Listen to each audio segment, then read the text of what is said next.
बोलो, अभी तकरीर खत्म नहीं होगी, सुबह का सूरज बाद में निकलेगा, या अपलोड करके पहले डाल देंगे और सुबह मेरे घर पे सीआईडी पहुंच जाएगी। आप किसी के बेटे हैं, हम किसी के बेटे नहीं हैं। आप किसी बाप की औलाद है, हम किसी बाप की औलाद नहीं है। क्या हमें अपने आप को सेफ नहीं करना है? डरते हैं मौलाना, तो चल मेरे साथ कल से आना शुरू कर दे, मैं देखता हूं कि तू डरता है कि नहीं डरता है। मौलाना कलीमुद्दीन जैसे नेक मौलाना बेचारे हैं, आज वो जेल की सलाखों के अंदर है। आजम खान जैसी शख्सियत आज जेल की सलाखों के पीछे है। थोड़ा सा जुमला बोला गया, एक जुमला, आज सलाखों के पीछे है। आप क्या समझ रहे हैं? जो आपके सर पे बैठा हुआ है ये राम नहीं, रावण है, रावण। मौलाना जर्जीस को कल जेल में डाल दिया जाएगा। जर्जीस साहब चिल्लाते रहे कि मैं बेकसूर हूं। साहब कोर्ट में बताइए बेकसूर हो, और कोर्ट में मौलाना जर्जीस को अपने आप को बेगुनाह साबित करने के लिए 10 साल लग जाएंगे, और 10 साल के बाद कहा जाएगा मौलाना जर्जीस बाइज्जत बरी, कोई सबूत इनके खिलाफ नहीं मिला। लेकिन 10 साल का हिसाब किताब कौन देगा? कहां हैं आप? इन हालात को सोचिए। ये दौर दूसरा है। ये समझो कि ये दौर क्या है, एक घाट पर, घाट समझते हैं ना, एक घाट पर शेर और बकरी दोनों पानी पी रहे हैं। दोनों, शेर की तरफ से पानी बहता हुआ बकरी के पास आ रहा है। शेर जहां से पानी पी रहा है, बकरी इधर से पानी पी रही है, लेकिन पानी बहता हुआ शेर की तरफ से आ रहा है। शेर ने भी पानी पिया, बकरी ने भी। शेर ने बकरी से कहा, ए तूने इस तालाब में मुंह डाल दिया, तूने मेरा पानी झूठा कर दिया। बकरी बोली, जंगल के राजा, मैंने आपका पानी कहां झूठा किया? पानी आप वहां से पी रहे हैं, आपका झूठा पानी मेरे पास आ रहा है, मैं तो आपका झूठा पानी पी रही हूं। बात सही कही बकरी ने। पानी आप वहां पी रहे हैं और आपका झूठा पानी बहता हुआ यहां आ रहा है, मैं आपका झूठा पानी पी रही हूं। शेर ने कहा, अच्छा हमसे मुंह भी चला रही है, जबान लड़ाती है। आया और ऐसा पंजा मारा कि उसकी खोपड़ी अलग हो गई, तन अलग हो गया और उसको भी खा गया। यानी उसको खाने के लिए बहाना चाहिए था। जो रावण तुम्हारे ऊपर बैठे हैं उनको सिर्फ गिरफ्तारी के लिए बहाना चाहिए बस। क्यों नहीं समझ रहे आप? आप अपनी सफाई में भी कुछ नहीं बोल सकते हैं। आपको आपकी सफाई पेश करने का हक भी नहीं दिया जाएगा आपको। महात्मा गांधी मुर्दाबाद के नारे लग रहे हैं, कितने लोग पकड़ गए बताएं आप? गॉडसे को नमस्कार किया जा रहा है, कितने लोग गिरफ्तार हो गए, पकड़े गए? दिल्ली की सड़कों पर बाकायदा कहा गया, गोली मारो सालों को। जिन लोगों ने ये नारे लगाए, कितने लोग गिरफ्तार हुए? और गिरफ्तार कौन हुए? जो शाहीन बाग में प्रोटेस्ट कर रहे थे, शांति के साथ धरना दे रहे थे। लड़की तक को, प्रेग्नेंट लड़की तक को अरेस्ट करके जेल के अंदर डाल दिया गया। आप कहां हैं? सेकुलरिज्म बाकी नहीं रह गया, जमहूरियत नहीं, ये किसी दूसरे रास्ते पे चल रही है। आप कम से कम मेरी तरफ भी देखो। डॉक्टर जाकिर नायक को भारत छोड़ना पड़ा है। क्या चाहते हो कि मौलवी जर्जीस भी भारत छोड़ के पनाह ले ले? क्या चाहते हैं आप? क्या है आपके दिल में? क्या सुनना चाहते हैं आप? शर्म आनी चाहिए। जो जिस तरीके से बोल रहा, बोलने दो। बोलने वाला जानता है कि हमको क्या बोलना है, क्या नहीं बोलना है। मेरे भाइयों, आप जब धान बोते हैं तो जर्जीस कहने नहीं आता कि इतना बो, या वो ऐसा। क्यों? कि वो आपका काम है। आप अपने काम में माहिर हैं, हम अपने काम में माहिर हैं। हर आदमी अपने काम में एक्सपर्ट होता है। मुझे क्या बोलना है, क्या नहीं बोलना है, कहां कौन सी बात कहना है, इस काम के लिए मौलवी लोगों को आजाद छोड़ दो। मेरे भाइयों, मदरसों में क्या पढ़ाया जाता, मदरसों के लिए छोड़ दो। आप हर किसी को मशवरा मत दीजिए। डॉक्टर, MBBS, MS डॉक्टर को ऑपरेशन करना है, क्यों वहां पर आपको नहीं बिठाया जाता है? क्यों? आप नहीं देख पाएंगे। जब आपकी बीवी का, आपके बेटे का ऑपरेशन होगा तो आप कहेंगे साहब इतना नहीं इतना काटो, इतना नहीं इतना काटो। डॉक्टर के काम में डिस्टर्ब होगा, इसलिए डॉक्टर ऑपरेशन थिएटर के अंदर, ओटी के अंदर अकेले सिर्फ अपने कर्मचारी को लेके, अपने असिस्टेंट को लेके जाता है, किसी को लेके नहीं जाता है। अब आप डॉक्टर से कहेंगे साहब कान यहां से यहां तक चीरना, यहां पर्दा उसका ऐसा है, आपको भगा देगा, जाओ कहीं और जाके इलाज करा लो, सरकारी हॉस्पिटल में चले जाइए। तो आप हर किसी को मशवरा नहीं दे सकते हैं। आप किसी मौलवी को मशवरा मत दीजिए, मौलवी एक्सपर्ट होता है। और फिर मुझे तो 20 साल का तजर्बा है, मुझे अच्छी तरीके से मालूम हो गया कि कहां क्या बोलना चाहिए, कहां क्या नहीं बोलना चाहिए। तो मेरे भाइयों, इन चीजों को आप अपने जहन में रखिए, इन चीजों को अपने जहन में रखिए। हालात अच्छे नहीं है, हम वही गलती कर रहे हैं जो नहीं करनी चाहिए। बार बार मैं आपको एक इशारा कर रहा हूं, याद रखिएगा। कुछ लोग नारे लगा रहे हैं, अब हमारी लिंचिंग हो रही है, नारे लगाए जा रहे हैं और नारे लगा के हमें बरगलाने की कोशिश की जाएगी। जहां 2-4 दाढ़ी वाले मिलेंगे वहीं पर जय श्री राम के नारे लगा के हमें बरगलाने की कोशिश की जाएगी। अक्लमंद इंसान वो है जो इनके बरगलाने में ना आए और खामोशी के साथ गुजर जाए। ये अक्लमंदी है इस जमाने में, आज के इस दौर में। जरूरी नहीं है, अब सुन लो मेरी बात,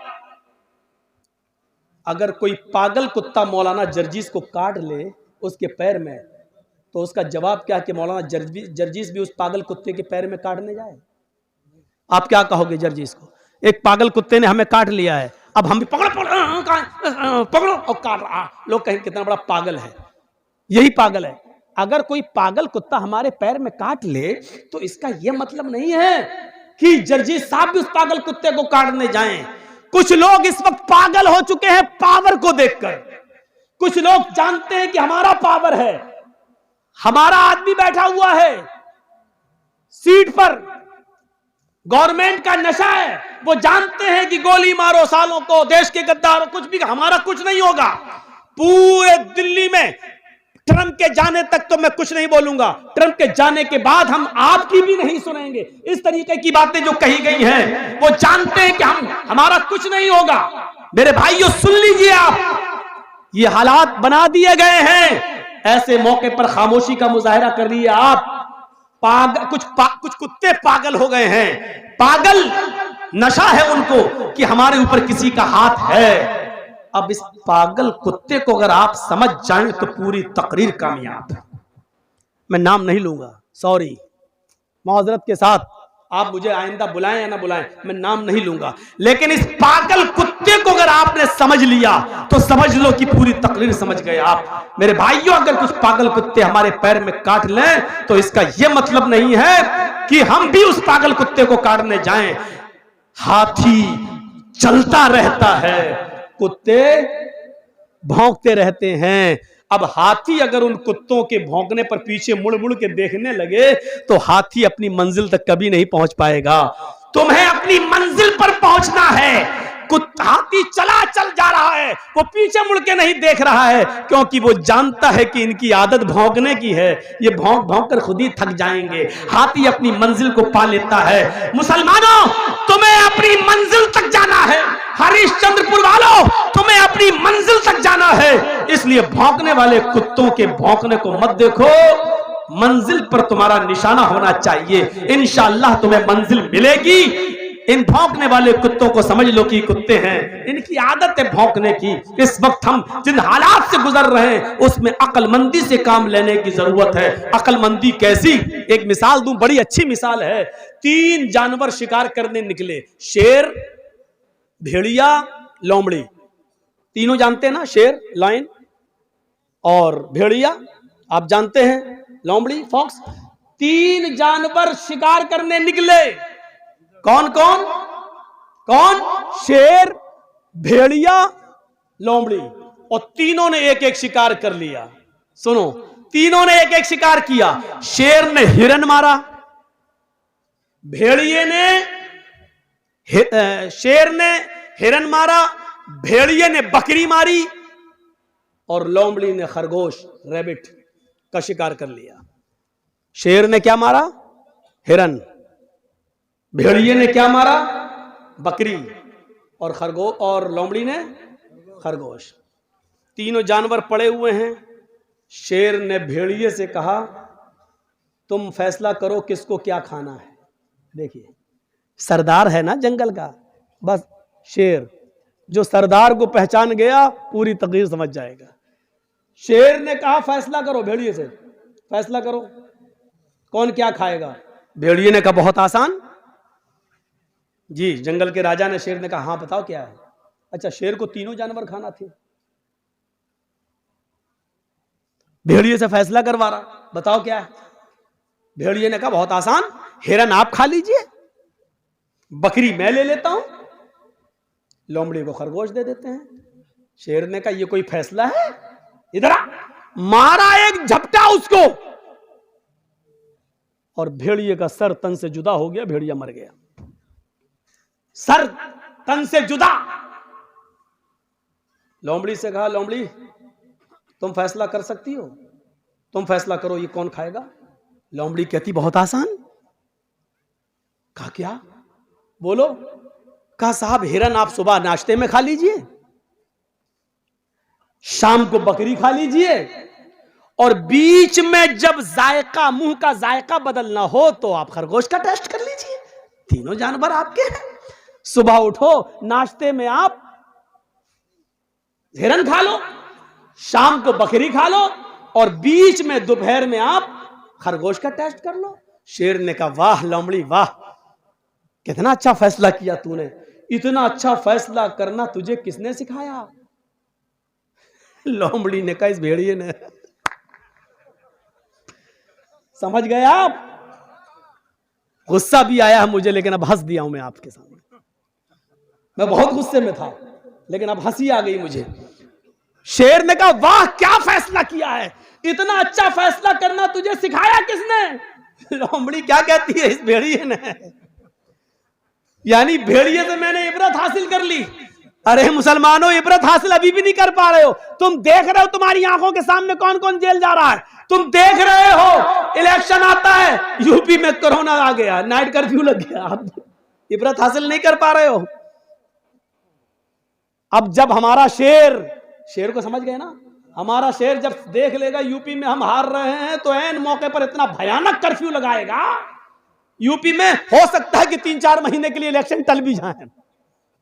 आप नहीं जानते, क्योंकि सरदारी तो शेर की चलती। वो चाहता सब कुछ, जैसे ये लोमड़ी वो चाहता था तीनों जानवर हमें मिले, ऐसे ही हमारा शेर चाहता सब कुछ हर सूबा हमारा रहे, अंध दंद हेरा फेरी सब। आपने देखा जैसे इलेक्शन करीब आए, अखिलेश के करीबी लोगों के ऊपर सीबीआई के छापे आने लगे, ईडी के छापे पड़ने लगे। यही हाल आपके बंगाल का भी था। जैसे जैसे इलेक्शन करीब आए, देखा कैसे छापे मारे गए, सबको इस्तेमाल करके देखा गया। आप अक्लमंद थे, अक्लमंदी का सबूत दे गए। बिहार वाले बेवकूफ थे बेचारे, पागलपन का सबूत देके मर मिटे। दुआ कर देता हूं अल्लाह यूपी के मुसलमानों को भी बंगाल के मुसलमानों से अक्लमंदी सीखने की तौफीक अता फरमाए। ये दुआ ही कर सकता हूं बस। मेरे भाइयों, मैंने बहुत कुछ कह दिया है, बल्कि सब कुछ कह दिया है। कल इसी बात को कट कर करके जी हिंदुस्तान दिखाएगा, देखो कैसे डरा रहा है ये मौलवी, कैसे डरा रहा मौलवी।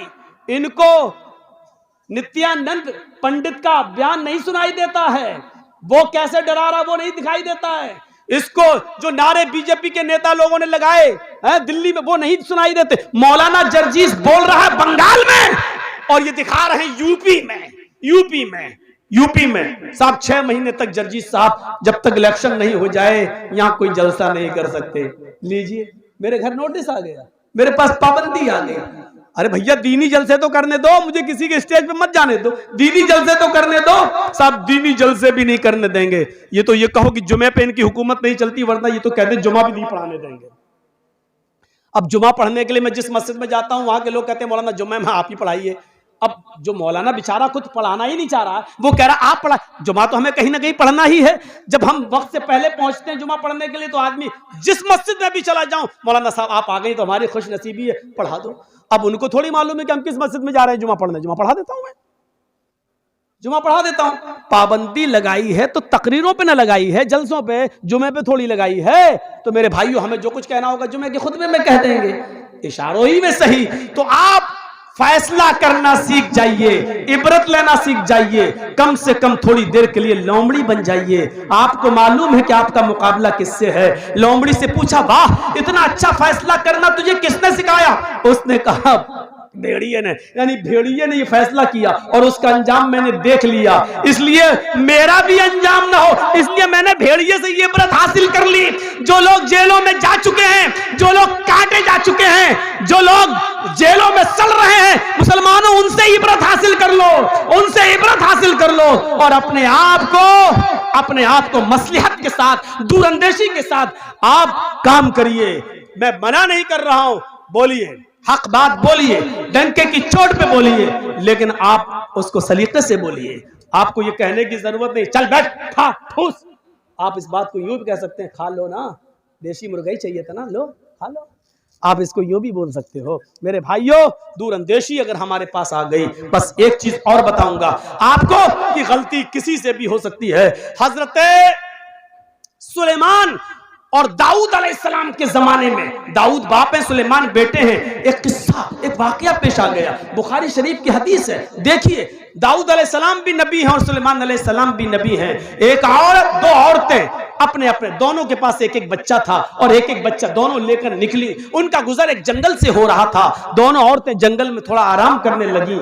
जंगल में एक भेड़िया आया। बुखारी शरीफ की हदीस है, एक भेड़िया आया और उस भेड़िए ने एक औरत के बच्चे को, बड़ी औरत जो थी, एक छोटी थी एक बड़ी थी, बड़ी औरत का बच्चा भेड़िए ने मुंह में दबाया, ले गया और फाड़ के खा गया। यानी बड़ी औरत के बच्चे को भेड़िया खा गया। बुखारी शरीफ की हदीस सुनिए, मंजर देखिए। लेकिन बड़ी औरत ने जब देखा कि मेरा बच्चा तो मर गया, इस इलाके में किसी को क्या मालूम कि कौन किसका बेटा है। जब लोग आए तो उस औरत ने फौरन, बड़ी औरत ने फौरन कह दिया, ये छोटी औरत के गोद में जो बच्चा वो मेरा बच्चा है, इसका बच्चा भेड़िया खा गया, ये तो मेरा बेटा है। मामला बढ़ गया। छोटी औरत कहती है मेरा बेटा, बड़ी औरत कहती है मेरा बेटा, छोटी कहती है इसका बेटा तो भेड़िया खा गया, बड़ी कह रही इसका बेटा भेड़िया खा गया। उस जमाने में डीएनए टेस्ट नहीं होता था कि मालूम कर लिया जाए माँ का खून और बच्चे का खून मिलाकर। मेरे भाइयों, ये मुकदमा हजरत दाऊद अलैहिस्सलाम के पास आता है। दाऊद अलैहिस्सलाम फैसला करते हैं, दोनों की बात सुनते हैं। बड़ी औरत टट टट टट टट बोलने वाली, जबान दराज, और छोटी औरत बेचारी कम बोल पाती है। ऐसे समझो जैसे एक मोदी और एक मनमोहन। मोदी बेचारे रुकते ही नहीं हैं, बोलते चले जाते हैं, और मनमोहन सिंह बेचारे बोलते ही नहीं हैं। तो ये हालत है। एक बार आपको मालूम है, सऊदी अरब में गए थे मोदी जी, तो सऊदिया का बादशाह ऐसे करके दूरबीन से कुछ देख रहा था। तो लोगों ने पूछा मोदी जी ने, अरे क्या देख रहे हो वहां? मैं तो यहां खड़ा हूं, मैं तो आ गया हूं, आपके पास खड़ा हूं, उधर क्या देख रहे हो? कहा नहीं, आपको नहीं, आपकी बातों को देख रहा हूं जो आपने फेंकी है, कितनी दूर जा रही हैं, इतनी दूर। ऐसे तो इनका हर जगह। मोदी जी ने वहां की तोप देखी, तोप के बारे में पूछने लगे कितना फेंकती है, इसकी रेंज कितनी है? कहा कितना फेंकती है? वहां के बादशाह ने कहा वल्लाह आपसे कम फेंकती है। नहीं समझ पा रहे हैं ना? समझ गए ना? तो ये इतना इंसल्ट बर्दाश्त करके आया है ये, लेकिन फिर भी नहीं संभल पा रहा बेचारा, फिर भी फेंके जा रहा है, फिर भी फेंके जा रहा है। क्या क्या फेंकता है अल्लाह बेहतर जाने। मेरे भाइयों, राहत इंदौरी ने कहा था, उसको कोई काम आता हो या ना आता हो, झूठ बड़ा शानदार बोलता है, झूठ बड़ा शानदार बोलता है। ऐसा शानदार झूठ जो आपको झूठ लगेगा ही नहीं, आपको ऐसा झूठ। ये भी एक कला होती है, ये भी एक कला। इस कला को भी बहुत से लोग सीखने की कोशिश कर रहे हैं। झूठ ऐसा बोलो कि पता भी न चले कि, और झूठ भी हो, पता भी न चले। जैसे मौलाना जर्जीज को पुलिस ढूंढते हुए यहां आ जाए, स्टेज पर यहां मिल जाए, और वो मुझे पहचानती ना हो, मुझे पहचानती ना, और मुझसे ही पूछ रही हो, ए मौलाना जर्जीज को देखा, मौलाना जर्जीज को देखा। जर्जीज साहब स्टेज से नीचे कूद गए, स्टेज से नीचे कूद गए। हाँ, क्या पूछ रहे थे? पुलिस वाले से पूछने लगे, क्या पूछ रहे थे? अरे मैं पूछ रहा हूं मौलाना जर्जीज को देखा? अभी तो यहीं थे स्टेज पर, अभी तो यहीं देखा था, अभी यहीं थे, स्टेज पर थे बस। अब पुलिस वालों ने, अभी स्टेज पर थे, तब कहां चला गया? झूठ, पकड़ पकड़ पकड़। देखा जाए तो ये झूठ है, लेकिन झूठ ऐसा है कि पता नहीं चला। अभी तो स्टेज पे थे, हकीकत में अभी स्टेज पे थे, अब कूद गए, स्टेज पे नहीं है। पुलिस वालों ने पूछा कहां थे, वो मौलाना जर्जीस को देखा, जर्जीस से ही पूछ रहा, जर्जीस को देखा, जर्जीस साहब कह रहे नहीं अभी तो यही थे। जर्जीस साहब ने कहा अभी तो यही थे, 2 कदम हट गए हम इधर, 2 कदम हट गए। जी क्या? जर्जीस को देखा, अभी तो यही थे। देखा जाए तो ये सच है, अभी तो यहां थे, लेकिन कुरान क्या कहता है? ये झूठ है। या अय्युहल्लज़ीना आमनु तक़ुल्लाह वक़ूलू क़ौलन सदीदा, ईमान वालो अल्लाह से डरो और हमेशा सही दुरुस्त बात को बोलो। दुरुस्त किसको कहते हैं? दुरुस्त, दुरुस्त का मतलब सीधी होनी चाहिए, ऐसी वैसी नहीं। तीर निकालते हो ना, तीर कमान से जो तीर छोड़ते हो तो सीधा जाता है, और जहां मारते हो वहीं लगता है, इधर उधर नहीं होता है वो तीर, जहां मारते हो वहीं लगता है। इसको कहते हैं सदीद, तस्दीद से बना, तस्दीदुस सहम, तीर जब कमान से निकलता है, जैसे तीर इधर उधर नहीं होता है। तुम जब भी किसी से बोलो तो इधर उधर की बात नहीं हो, बिल्कुल सीधी मुद्दे की बात हो, मुद्दे की बात, बिल्कुल मुद्दे की बात होनी चाहिए। जैसे मुझे किसी को बताना नहीं कि मैं कहां था, और झूठ भी नहीं बोलना चाहता हूं। आपने पूछा जर्जी साहब आप कहां थे, मैंने कह दिया जमीन के ऊपर आसमान के नीचे। देख रहे हैं आप, अब मैं जहां भी था दुनिया के किसी कोने में तो जमीन के ऊपर ही रहूंगा और आसमान के नीचे, लेकिन ये झूठ है। आप सोच रहे हैं सच, नहीं सच नहीं, झूठ है। क्योंकि पूछने वाला ये नहीं पूछ रहा है, पूछने वाला ये जानना चाहता है आप किस शहर में थे, किस गांव में थे, किस मोहल्ले में थे, ये पूछना चाह रहा है, और आप कह रहे हैं जमीन के ऊपर आसमान के नीचे। तो ये शानदार, इसको बोलते हैं शानदार झूठ, इसको बोलते हैं शानदार झूठ। राहत इंदौरी ने यही कहा था, उसको कोई काम आता हो या ना आता हो, यानी झूठ बड़ा शानदार बोलता है, यानी झूठ पता नहीं चलेगा लेकिन वो झूठ होगा। तो मेरे भाइयों, दाऊद अलैहिस्सलाम ने दोनों औरतों की बात सुनी। बड़ी औरत जिसका बच्चा भेड़िया खा गया, वो टर टर टर टर बोलती चली जा रही थी। दाऊद अलैहिस्सलाम ने फैसला कर दिया ये बच्चा बड़ी औरत का है। बड़ी औरत बच्चा लेके चली गई, जबकि बड़ी औरत का बच्चा नहीं था। दाऊद अलैहिस्सलाम से गलती हो गई, बड़ी औरत का बच्चा नहीं था। 10 दिन 15 दिन गुजर गए। 10-15 दिन के बाद दोनों औरतें फिर लड़ने लगी। छोटी औरत कहती है अल्लाह के वास्ते मेरा बेटा मुझे दे दे, मेरी रातों की नींद उड़ गई है, इस बच्चे के बिना मुझे नींद नहीं आती है, मेरी पिस्तानों में दूध है, मैं इस बच्चे को पिलाती हूँ, मेरा बच्चा मुझे दे दे। फिर भीड़ लग गई, बड़ी औरत उसका बच्चा नहीं देना चाहती। लोगों ने कहा क्या बात है, कहा दाऊद अलैहिस्सलाम फैसला कर चुके, फिर भी उसकी बात नहीं मानती। दाऊद अलैहिस्सलाम कहीं गए हुए थे, मामला इतना बड़ा कि मुकदमा अब उनके बेटे सुलेमान अलैहिस्सलाम के पास आ गया। सुलेमान अलैहिस्सलाम ने दोनों की गुफ्तगू को सुना, कहा कि सुनो मेरे बाप ने फैसला कर दिया। कहा फिर तुमने इसके फैसले, मेरे बाप के फैसले को क्यों नहीं माना? छोटी औरत से कहा। छोटी औरत ने कहा कैसे मान लूं जब बेटा मेरा है? सुलेमान अलैहिस्सलाम ने कहा फिर मेरा भी फैसला नहीं मानोगी? अगर मैं आज भी कोई फैसला कर दूं तो फिर जिसके हक में होगा वो खुश हो जाएगा, तुम्हारे अगर हक में नहीं गया तो तुम उसको नहीं मानोगी। कहने लगी कैसे बताऊं कि ये मेरा बेटा है? सुलेमान अलैहिस्सलाम ने कहा लाओ मैं सच्चा फैसला करता हूं। देखिए एक जज की ड्यूटी क्या होती है, अगर फैसला सही नहीं हो रहा हो तो डरा भी सकता है। सुलेमान अलैहिस्सलाम ने कहा लाओ तो मैं इस बच्चे के बारे में सच्चा फैसला करता हूं। जमीन पर लिटा दिया, कहा जी बिस्किन छुरी लाओ। छुरी आ गई। सुलेमान अलैहिस्सलाम ने कहा तुम कहती हो मेरा बेटा, तुम कहती हो मेरा बेटा, एक फैसला हो जाता है उस फैसले को मानती नहीं हो, दूसरे के पास फैसला करने आई, मैं कैसे मान लूं कि मेरा फैसला तुम मान लोगी? लिहाजा इसका फैसला यही है कि मैं इस बच्चे को बीच से काट देता हूं, 2 टुकड़े कर देता हूं, कमर से इस बच्चे को काटना शुरू करता हूं, इसको 2 टुकड़े कर देता हूं, एक टुकड़ा छोटी औरत को दे दूंगा और एक टुकड़ा बड़ी औरत को दे दूंगा। सुलेमान अलैहिस्सलाम ने जैसे ही छुरी उस बच्चे की कमर पर रखी और उसके ऊपर थोड़ा सा प्रेशर दिया छुरी से, जैसे लगे कि मैं काटने जा रहा हूं। हालांकि एक नबी किसी बच्चे को कैसे काट सकता है, लेकिन सुलेमान अलैहिस्सलाम ने जैसे ही छुरी उस बच्चे के बीचों बीच कमर पे रखी, छोटी औरत जिसका बच्चा था चीख पड़ी, आए सुलेमान ला तफअल हाकज़ा वल्लाही हाज़ा हुआ। आए सुलेमान आप इस बच्चे के टुकड़े टुकड़े मत कीजिए। आए सुलेमान ये मेरा बेटा नहीं है, मैं झूठ बोल रही हूँ। आए सुलेमान ये मेरा बच्चा नहीं है, मैं झूठ बोल रही हूँ, इस बच्चे को काटिए मत, ये उसी का है। वल्लाही हुआ हाज़ा, अल्लाह की कसम वो बच्चा इसी औरत का है, इसी को दे दीजिए, मुझे नहीं चाहिए। उसकी आंखों में आंसू आ गए छोटी औरत की और रोती हुई जाने लगी। बड़ी औरत मुस्कुरा रही है, खड़ी है, कट जाए मेरा क्या, मेरा तो बच्चा ही नहीं है, उसको कोई परवाह नहीं थी। जैसे ही छोटी औरत जाने लगी और बड़ी औरत बच्चे को उठाने आई, सुलेमान अलैहिस्सलाम ने कहा, दूर दूर। उसने कहा क्या हुआ? आपके सामने उसने अल्लाह की कसम खाकर कह दिया ये मेरा बेटा नहीं है, इसका है।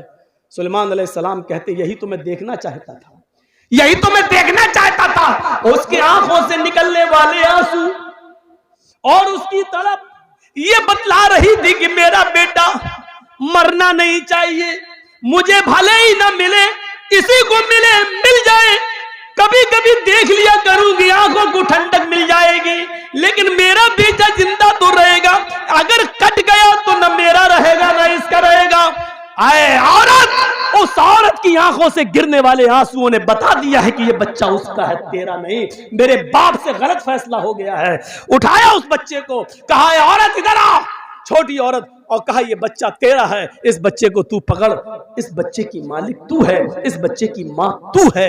मैं कहना ये चाहता था, इंसान होने के नाते गलती किसी से भी हो सकती है, लेकिन सही फैसला जाने के बाद फिर अपनी गलती पर कायम नहीं रहना चाहिए। तो मेरे भाइयों, ये चंद बुनियादी बातें मैंने 12:40 तक आपके सामने खिताब में दी है। मुझे उम्मीद है कि इंशाअल्लाह ये खिताब आपके दरमियान एक इनकलाब पैदा करेगा। हम अल्लाह से दुआ करते हैं कि बारे अल्लाह हमारी खताओं को माफ़ फरमा दे, हमारे गुनाहों को बख्श दे, हम जमीआ मुसलमानों पर रहम फरमा। अल्लाह हम सबको आपस में भाई भाई बना दे और एक प्लेटफार्म पे हमको जमा कर दे। जब तक तू हमें जिंदा रख, इस्लाम पे जिंदा रखना, और जब हमारा खात्मा हो तो ईमान पर हमारा खात्मा फरमाना। वमा अलैना इल्लल बलागुल मुबीन व आखिरु दावाना अनिल हम्दुलिल्लाहि रब्बिल आलमीन। अस्सलामु अलैकुम व रहमतुल्लाहि व बरकातुहू।